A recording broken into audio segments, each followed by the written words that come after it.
బంగ్లాదేశ్ ప్రధానమంత్రి ఇష్యూ చూశాక ఏదో ఒక రోజున మోడీ ఇలాగే పారిపోతాడు అని వెటకారాలు చేస్తున్నటువంటి వాళ్ళల్లో ఉన్మాదులను మేధావులుగా ఫీల్ అయ్యేవాళ్ళు, అతి తెలివితేటలతో ఫీల్ అయ్యేవాళ్ళు, గొప్పవాళ్ళుగా ఫీల్ అయ్యేవాళ్ళు ఉన్నారు.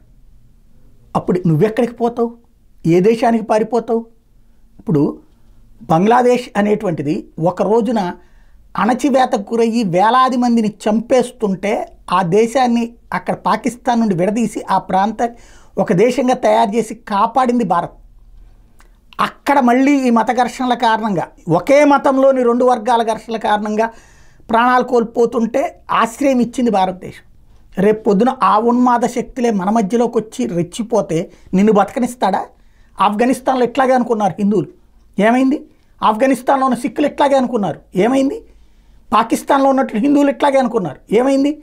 పాకిస్తాన్లో ఉన్నటువంటి ఇతర మైనార్టీలు ఇట్లాగే అనుకున్నారు, ఏమైంది? ఎక్కడికి పోవాలో తెలియక అయితే మతం మారారు, లేకపోతే తలలు కోల్పోయారు, ఆస్తులు కోల్పోయారు. రేపు నీ బతికైనా అంతే అవుతుంది. అంతే తప్పించి నువ్వేదో సుఖంగా బ్రతుకుతావు అంటే ఓసారి వెళ్ళి చూడు, ఆఫ్ఘనిస్తాన్లో ఉండి బ్రతుకు, తెలుసుద్ది నీకేంటి అనేది. పాకిస్తాన్లో ఉండి బ్రతుకు, ఓ 2 ఏళ్ల పాటు ఉండిరా, తెలుసుద్ది నీ బతుకెట్టా ఉంటుంది అన్నటువంటిది. ప్రస్తుతం మన నోటికొచ్చింది చేతికొచ్చింది దర్జాగా స్వేచ్ఛను అనుభవిస్తున్నాం కాబట్టి ఎలా పడితే అట్లా వాగేవాళ్ళు ఫస్ట్ అది గుర్తుపెట్టుకోవాలి.